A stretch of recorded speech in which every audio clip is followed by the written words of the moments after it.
ಬನ್ನಿ ಸ್ನೇಹಿತರೆ, ನಮ್ಮ ನಮಸ್ತೆ ಹಿಂದೂಸ್ತಾನ್ ಹಿಂದಿನ ಎಪಿಸೋಡ್ಗೆ ಎಲ್ಲರಿಗೂ ಸ್ವಾಗತ ಸುಸ್ವಾಗತ. ನೋಡಿ, ಇವತ್ತಿನ ವಿಷಯ ಬಂದ್ಬಿಟ್ಟು ರಾಷ್ಟ್ರೀಯ ಸ್ವಯಂ ಸೇವಕ ಸಂಘ. ಅದ್ರ ಬಗ್ಗೆ ಮಾತಾಡಬೇಕು. ಯಾಕೆ ರಾಷ್ಟ್ರೀಯ ಸ್ವಯಂ ಸೇವಕ ಸಂಘದ ಬಗ್ಗೆ ಮಾತಾಡಬೇಕು ಅಂತಂದರೆ, ಕರ್ನಾಟಕದಲ್ಲಿ ಕಾಂಗ್ರೆಸ್ ಪಕ್ಷ ಸರ್ಕಾರ ಇದೆ. ಈ ಕಾಂಗ್ರೆಸ್ನವರು ಪ್ರೋ ಮುಸ್ಲಿಂ, ಅವ್ರು ಮುಸ್ಲಿಮೇ. ಅವರೇನು ಮಾಡ್ತಾರೆ, ಹಿತ್ತಲು ಬಾಗಿಲಿಂದ ಹಿಂದೂಗಳನ್ನೆಲ್ಲ ಮುಸ್ಲಿಂ ಮಾಡೋಕ್ಕೆ ಹೊರಟಿದ್ದಾರೆ. ಆ ದೃಷ್ಟಿಯಿಂದ ಏನಾಯಿತು, ಪಾಕಿಸ್ತಾನದವ್ರು ಹೇಳ್ತಾರೆ ಹಸ್ತೆ ಲಿಯಾ ಪಾಕಿಸ್ತಾನ್ ಲಡ್ತೆ ಲೇಂಗೆ ಹಿಂದೂಸ್ತಾನ್ ಅಂತ ಅಂದ್ಬಿಟ್ಟು.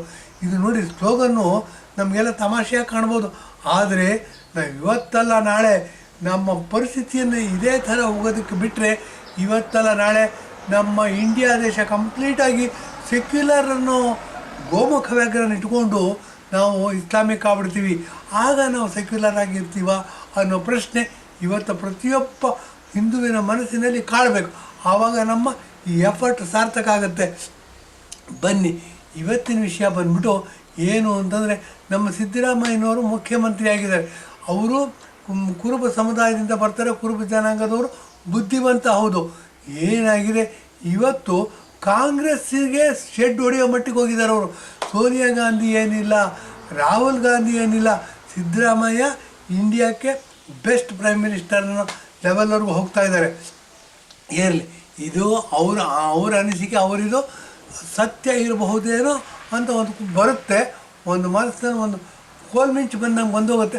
ಅದರ ಮುಂದೆ ಒಂದು ಪ್ರಶ್ನಾರ್ಥಕ ಚಿಹ್ನೆಯೂ ಇದೆ. ಅದನ್ನು ಜ್ಞಾಪಕ ಇಟ್ಕೋಬೇಕು. ಇವರೇನು ಮಾಡಿದ್ದಾರೆ, ಮುಖ್ಯಮಂತ್ರಿ ಆಗಿದ್ದಾರೆ. ಸೆಕ್ಯುಲರ್ ಅಂದ್ಬಿಟ್ಟು ಮುಂದಿನ ಜನ್ಮಾನದಿದ್ದರೆ ನಾನು ಮುಸಲ್ಮಾನ ಹುಟ್ಟಬೇಕು ಅಂತ ಹೇಳ್ತಾರೆ. ಅದು ಹೋಗಲಿ, ಅದೇನೋ ಅವ್ರವ್ರ ವೈಯಕ್ತಿಕ ಇಷ್ಟ.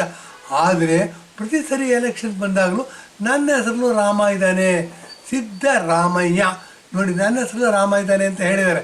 ಇದೇನಾಗುತ್ತೆ, ದ್ವಂದ್ವ ನೀತಿ. ಈ ದ್ವಂದ್ವ ನೀತಿ ಅನುಸರಿಸೋದನ್ನ ನಂಬಬಾರ್ದು. ಏನಾಗುತ್ತೆ ಅಂದರೆ, ಇವರು ಗೋಡೆ ಮೇಲೆ ಕೂತಿರ್ತಾರೆ, ಫೆನ್ಸ್ ಮೇಲೆ ಕೂತಿರ್ತಾರೆ. ಆ ಕಡೆ ಹಾರೋಕ್ಕೂ ಸರಿ, ಈ ಕಡೆ ಹಾರೋಕ್ಕೂ ಸರಿ. ರಾಜಕಾರಣದಲ್ಲಿ ಇಂಥ ವ್ಯಕ್ತಿಗಳನ್ನ ನಂಬಬಾರ್ದು ಅಂತ ಹೇಳಿಬಿಟ್ಟು ಇವತ್ತಿನ ಎಪಿಸೋಡ್ನ ಶುರು ಮಾಡ್ತಾಯಿದ್ದೀವಿ. ನೋಡಿ, ಕಾಂಗ್ರೆಸ್ ವರ್ಸಸ್ RSS ಆಗ್ಬಿಟ್ಟಿದೆ ಕರ್ನಾಟಕದಲ್ಲಿ. ಯಾಕೆ ಕಾಂಗ್ರೆಸ್ ವರ್ಸಸ್ RSS ಅಂತೀನಿ ಅಂತಂದರೆ, ಜವಾಹರ್ಲಾಲ್ ನೆಹರು ಇದ್ದರು. ಅವರು ಮೂಲತಃ ಮುಸ್ಲಿಂ ಅಂತೆ. ಅವರು ಖಂಡವಾಗಿರ್ತಕ್ಕಂಥ ಹಿಂದೂಸ್ತಾನವನ್ನು ಆಳಬೇಕು ಅಂತಂದರೆ, ಹಿಂದೂಸ್ತಾನದಲ್ಲಿ ಪ್ರಧಾನಮಂತ್ರಿ ಆಗಿರಬೇಕು ಅಂತಂದರೆ ನಾನು ಮುಸಲ್ಮಾನ್ ಹೆಸರಿಟ್ಕೊಂಡು ಸಾಧ್ಯ ಇಲ್ಲ. ಹಾಗಾಗಿ ಜವಾಹರ್ಲಾಲ್ ನೆಹರು ಅಂತ ಹೇಳಿದ್ರು. ಬರೇ ಜವಾಹರ್ಲಾಲ್ ನೆಹರು ಅಂತ ಹೇಳಿಲ್ಲ ರೀ, ಕಾಶ್ಮೀರಿ ಪಂಡಿತರು ಅಂತ ಹೇಳ್ಕೊಂಬಿಟ್ರವರು. ನಮಗೇನಾಗುತ್ತೆ, ಕಾಶ್ಮೀರಿ ಫೈಲ್ಸ್ ನೋಡಿದ್ಮೇಲೆ ಇವೆಲ್ಲ ಏನಾಗುತ್ತೆ, ಸಿನಿಮಾನ ರಿವೈಂಡ್ ಮಾಡ್ದಂಗಾಗಿದೆ. ಈ ಕಾಶ್ಮೀರಿ ಪಂಡಿತರು ಅಂತ ಹೇಳ್ಕೊಂಡಿವರು ಇಂಡಿಯಾನ 1947ನೇ ಇಸ್ವಿಯಿಂದ ಹಿಡಿದು 64ನೇ ಇಸ್ವಿವರೆಗೂ ಆಳಿದ್ರು.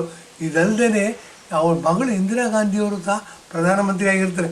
ಅವರು ಸತ್ತೋದಾಗ ಈ ರಾಹುಲ್ ಗಾಂಧಿ, ಪ್ರಿಯಾಂಕಾ ಗಾಂಧಿ ಇವಾಗ ಏನು ಇದ್ದಾರೆ, ಅವರು ಮಕ್ಕಳು ಸುಮಾರು ಹೈಸ್ಕೂಲು ದಾಟಿರ್ತಕ್ಕಂಥ ಮಕ್ಕಳು ಅನಿಸುತ್ತೆ. ಅವರು ಕಲ್ಮಾ ಓದಿದ್ರು. ಕಲ್ಮಾ ಓದಿದಾಗ ಕನ್ಫರ್ಮ್ ಆಯಿತು ನಮಗೆ.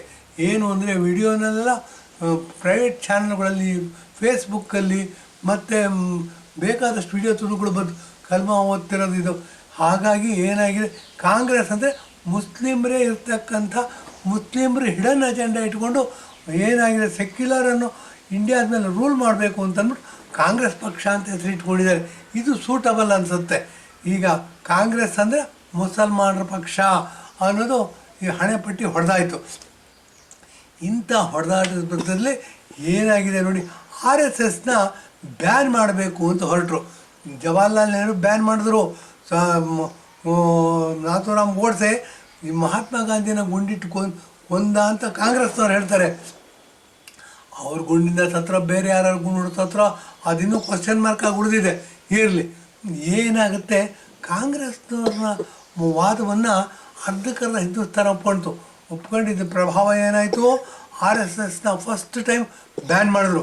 ಆವಾಗ ಪರಮ ಪೂಜನೀಯ ಗೋಲ್ವಾಲ್ಕರ್ ಅವರು ಸಂಘದ ಸಂಸ್ಥಾಪಕರಾಗಿದ್ದ ನಂತರ ಪರಮ ಪೂಜನೀಯ ಸಂಘ ಹೆಡ್ ಅವರು ಸಂಘವನ್ನು ನಡೆಸ್ತಾಯಿದ್ರು. ಸಂಘ ಭಾಳ ಪ್ರಬಲವಾಗಿ ಬೆಳೀತು. ಏನಾಗಿದೆ, ಬ್ಯಾನ್ ಮಾಡಿದ ಪರಿಸ್ಥಿತಿಯಲ್ಲಿ ಸಂಘವನ್ನು ಭಾಳ ಸ್ಟ್ರಾಂಗಾಗಿ ಬಳಸಿದ್ರು ಗೋಲ್ವಾಲ್ಕರ್.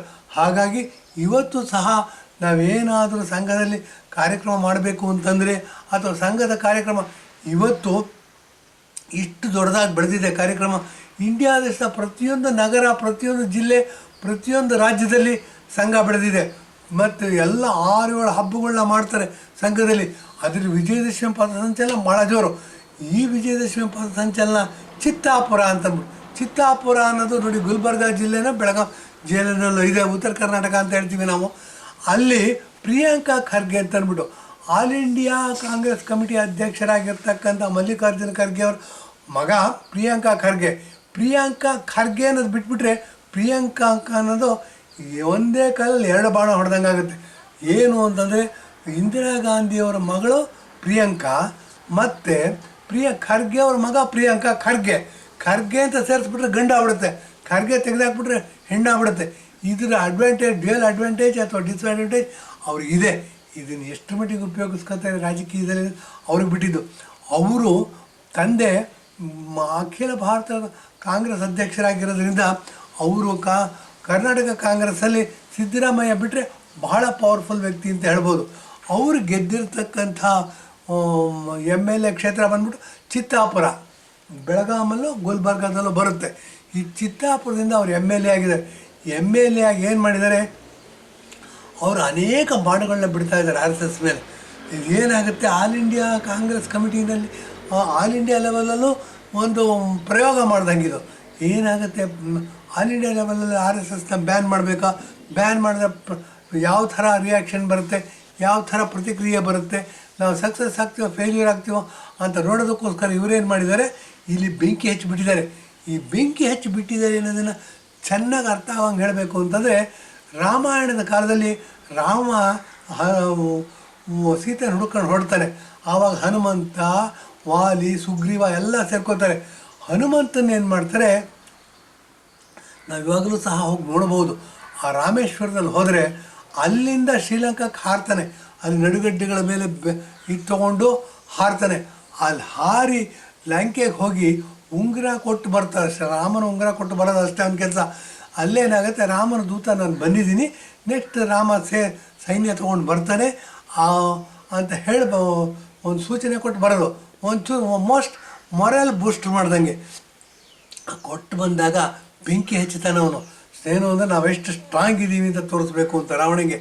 ಹಾಗೆ ಬೆಂಕಿ ಹಚ್ಚತಕ್ಕಂಥ ಕೆಲಸವನ್ನು ಇವತ್ತಿನ ದಿವಸ ನೋಡಿ ಪ್ರಿಯಾಂಕಾ ಖರ್ಗೆ ಅವರು ಕರ್ನಾಟಕದಲ್ಲಿ ಜನಪ್ರಿಯ ಮುಖ್ಯಮಂತ್ರಿ ಅಂತ ಅವ್ರ ಬೆನ್ನ ಅವರೇ ತಡ್ಕೊತಾರೆ.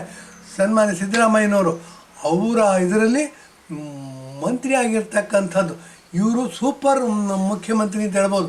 ಯಾಕೆ ಅಂತಂದರೆ ಇವ್ರ ತಂದೆ ಅವರು ಅಖಿಲ ಭಾರತ ಕಾಂಗ್ರೆಸ್ ಪಕ್ಷದ ಅಧ್ಯಕ್ಷರು. ಮತ್ತು ಸೋನಿಯಾ ಗಾಂಧಿ ಬಿಟ್ಟರೆ ಸದ್ಯಕ್ಕೆ ಸೀತಾರಾಮ್ ಯೆಚೂರಿ ಅಂತ ಸೀತಾರಾಮ್ ಕೇಸರಿ ಅಂತ ಬರುತ್ತೆ, ಅವ್ರನ್ನ ಕಿತ್ತಾಕಿದ್ರು. ಇವ್ರನ್ನ ಕಿತ್ತಾಕ್ಬಿಡ್ಬೋದು.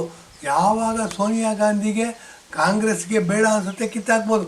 ಇವರೆಲ್ಲ ಏನು ಅಂತಂದರೆ ಫೌಂಡೇಶನ್ ಇಲ್ಲದೆ ಬಿಲ್ಡಿಂಗ್ ಕಟ್ಟಿರೋರು. ಇದಿರಲಿ ಅದು ಒಂದು ಕಡೆ ಇದು ಮಾಡೋದು. ಏನು ಅಂತಂದರೆ ಈ ಮಲ್ಲಿಕಾರ್ಜುನ ಖರ್ಗೆ ಅವ್ರ ಮಗ ಪ್ರಿಯಾಂಕಾ ಖರ್ಗೆ ಆಗಿರೋದ್ರಿಂದ ಏನು ಮಾಡಿದ್ರು ನಡೆಯುತ್ತೆ ಅಂತಂದ್ಬಿಟ್ಟು ಸೂಪರ್ ಚೀಫ್ ಮಿನಿಸ್ಟರ್ ಇದ್ದಂಗೆ ಅವರೇನು ಮಾಡಿದ್ದಾರೆ, RSSನ ಮೈ ಮೇಲೆ ಎಳ್ಕೊಂಡಿದ್ದಾರೆ. ಮೈ ಮೇಲೆ ಎಳ್ಕೊಂಡು RSSನ ಬ್ಯಾನ್ ಮಾಡಬೇಕು ಅಂತ ಪ್ರಯತ್ನ ಪಡ್ತಾ ಇದ್ದಾರೆ. RSSನ ಬ್ಯಾನ್ ಮಾಡೋದಕ್ಕಾಗೋದಿಲ್ಲ. ಯಾಕೆ ಅಂತಂದರೆ ಸುಪ್ರೀಂ ಕೋರ್ಟ್ ತೀರ್ಮಾನಗಳಿವೆ ನೋಡಿ. RSS ಯಾಕೆ ಬ್ಯಾನ್ ಮಾಡೋಕ್ಕಾಗೋದಿಲ್ಲ ಅನ್ನೋದಕ್ಕೆ ಹೇಳಬೇಕು ಅಂತಂದರೆ 1947ರಲ್ಲಿ ನಮ್ಮ ದೇಶಕ್ಕೆ ಸ್ವಾತಂತ್ರ್ಯ ಬರುತ್ತೆ. ಪಾಕಿಸ್ತಾನದವರು ಸ್ವಾತಂತ್ರ್ಯ ದಿನಾಚರಣೆಯನ್ನು ಆಚರಿಸೋದು 1947 ಆಗಸ್ಟ್ 14ನೇ ತಾರೀಕು ಆಚರಿಸ್ತಾರೆ. ನಮಗಿಂತ ಒಂದು ದಿವಸ ಮುಂಚೆ ಆಚರಿಸ್ತಾರೆ. ಆಗ ಮಾಡ್ತಿದ್ದಾಗ ಕೆಲವು ಮುಸಲ್ಮಾನರು ಇವರು ದಂಡುಕೋರರು ಏನು ಮಾಡಿದ್ರು, ಶ್ರೀನಗರದ ಮೇಲೆ ಆಕ್ರಮಣ ಮಾಡ್ತಾರೆ. ಶ್ರೀನಗರದ ಮೇಲೆ ಆಕ್ರಮಣ ಮಾಡಿದಾಗ ಅಂದಿನ ಹೋಮ್ ಮಿನಿಸ್ಟರ್ ಬಂದ್ಬಿಟ್ಟು ಸರ್ದಾರ್ ವಲ್ಲಭಾಯ್ ಪಟೇಲು ಮಾಣಿಕ್ ಶಾ ಅಂತೆ ಮಿಲಿಟ್ರಿ ಹೆಡ್ ಆಗಿರ್ತಾರೆ. ನಮ್ಮ ಕರ್ನಾಟಕದವರು ಕೂರ್ಗಿನ ಯೋಧ ಅವರು ಮತ್ತು ಫೀಲ್ಡ್ ಮಾರ್ಷಲ್ ಕಾರ್ಯಪ್ಪ ಅಂತ ಅಂದ್ಬಿಟ್ಟು ಅವರಿರ್ತಾರೆ. ಇವರೆಲ್ಲ ಕೂತ್ಕೊಂಡು ಯೋಚನೆ ಮಾಡಿದಾಗ ಒಂದು ಇದಾಗುತ್ತೆ, ಏನು ಮಾಡೋದು, ನಮ್ಮಲ್ಲ ದಂಡುಕೋರನ್ನ ಓಡಿಸೋಷ್ಟು ಶಕ್ತಿ ಇಲ್ಲ ಅಂತ ಯೋಚನೆ ಮಾಡಿದಾಗ ನೆಹರು ಏನೋ ಹೇಳ್ತಾರಂತೆ, ಅದು ನಮಗೆ ಗೊತ್ತಿಲ್ಲ ಸರಿಯಾಗಿ. ವಲ್ಲಭಾಯ್ ಪಟೇಲ್ರು ಏನು ಮಾಡ್ತಾರೆ, ಗೃಹ ಮಂತ್ರಿ ಆಗಿರ್ತಾರೆ, ಅವರೇನು ಮಾಡ್ತಾರೆ, ನೋಡಪ್ಪ ನೀನು ಇದನ್ನು ಹಿಮ್ಮೆಟ್ಟಿಸಬೇಕು ಅಂತ ಹೇಳ್ತಾರೆ. ಆಕ್ರಮಣಕಾರರು ಪಾಕಿಸ್ತಾನದಿಂದ ಮುಸಲ್ಮಾನರಲ್ಲಿ ಏನಾಗಿದೆ, ಅರಾಜಕತೆ ಜಾಸ್ತಿ. 10 ಜನ ಕುದುರೆ ಮೇಲೆ ಕೂತ್ಕೊಂಡು ಪ್ರಪಂಚ ಗೆಲ್ತೀವಿ ಅಂತ ಹೊಡ್ತಾರೆ. ಎಲ್ಲಾದರೂ ಗೆಲ್ಲೋದಕ್ಕೆ ಸಾಧ್ಯನಾ ಅನ್ನೋ ಒಂದು ಪ್ರಶ್ನೆ ಹೇಳುತ್ತೆ. 10 ಜನ ಕುದುರೆ ಮೇಲೆ ಕೂತ್ಕೊಂಡು ಹೊರಟ್ಬಿಟ್ಟು ಪ್ರಪಂಚ ಗೆಲ್ತೀವಿ ಅಂತ ಹೊಡ್ತಾರೆ. ಅಷ್ಟು ದಡ್ಡ ಮುಂಡೆ ಮಕ್ಕಳವರು. ಅವರೇನು ಮಾಡ್ತಾರೆ, ಹಂಗೆ ಹೊರಟಾಗ ಶ್ರೀನಗರದ ಏರ್ಪೋರ್ಟ್ನಲ್ಲಿ ವಿಮಾನ ಹಿಡಿಯೋದಕ್ಕೆ ಬಿಡೋದಿಲ್ಲ. ಇದು ಕಠೋರ ಸತ್ಯ. ಹಾಗೇನಾಗುತ್ತೆ, ಅರ್ಧ ಶ್ರೀನಗರವನ್ನು ವಶಪಡಿಸ್ಕೊಂಡ್ಬಿಟ್ಟಿರ್ತಾರೆ. ಅಂಥ ಟೈಮಲ್ಲಿ ವಲ್ಲಭಾಯ್ ಪಟೇಲರು ರಿಕ್ವೆಸ್ಟ್ ಮಾಡ್ಕೋತಾರೆ, ಏನಾರು ಮಾಡಿ ಇದನ್ನು ವಶಪಡಿಸ್ಕೋಬೇಕು ಅಂತ. ಆವಾಗ ಏನಾಗುತ್ತೆ, ಸಂಘದ ಕಾರ್ಯಕರ್ತರಿಗೆ ಒಂದು ಸೂಚನೆ ಹೋಗುತ್ತೆ, ನೀವು 2 ವಿಮಾನಗಳ ಇಳಿಸೋದಕ್ಕೆ ದಾರಿ ಮಾಡಿಕೊಡಿ, ನಾವು ಹೊಡೆದಾಟ ನಾವು ಮಾಡ್ತೀವಿ ಅಂತ ಅಂದ್ಬಿಟ್ಟು.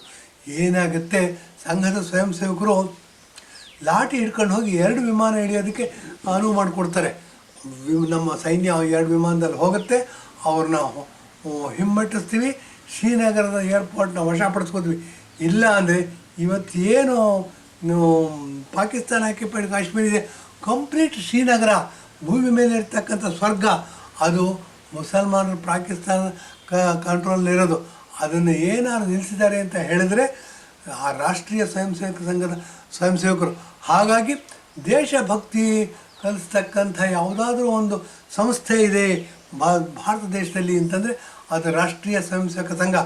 ರಾಷ್ಟ್ರೀಯ ಸ್ವಯಂ ಸೇವಕ ಸಂಘ ಪೇಟ್ರಿಯಾಟಿಸಮ್ನ ಕಲಿಸುತ್ತೆ ಮತ್ತು ದೇಶಭಕ್ತಿಯನ್ನು ಕಲಿಸುತ್ತೆ. ರಾಷ್ಟ್ರೀಯ ಸ್ವಯಂ ಸೇವಕ ಸಂಘದ ಪ್ರತಿಯೊಂದು ಆ್ಯಕ್ಟಿವಿಟೀಸಲ್ಲೂ ದೇಶಭಕ್ತಿ ಎದ್ದು ಕಾಣುತ್ತೆ. ಏನು ಅಂತಂದರೆ ಇದು ಏನಾಗಿದೆ, ಕಾಂಗ್ರೆಸ್ನವರಿಗೆ ಕಣ್ಣು ಕೆಂಪಗೆ ಮಾಡುತ್ತೆ. ಹಾಗಾಗಿ ಜವಾಹರ್ಲಾಲ್ ನೆಹರು ಗೋಲ್ವಾಲ್ಕರ್ RSS ಹೆಡ್ ಆಗಿದ್ದಾಗ ಪ್ರಪ್ರಥಮವಾಗಿ ನಾಥುರಾಮ್ ಗೋಡ್ಸೆ ಗುಂಡಿಟ್ಟು ಕೊಂದ ಅಂತಂದ್ಬಿಟ್ಟು RSSನ ಬ್ಯಾನ್ ಮಾಡಿದ್ರು.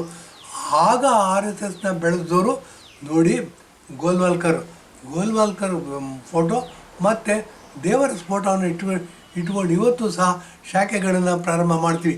ಇದು ಎಲ್ಲರ ಗಮನದಲ್ಲಿಟ್ಕೋಬೇಕಾಗಿರ್ತಕ್ಕಂಥ ಅಂಶ.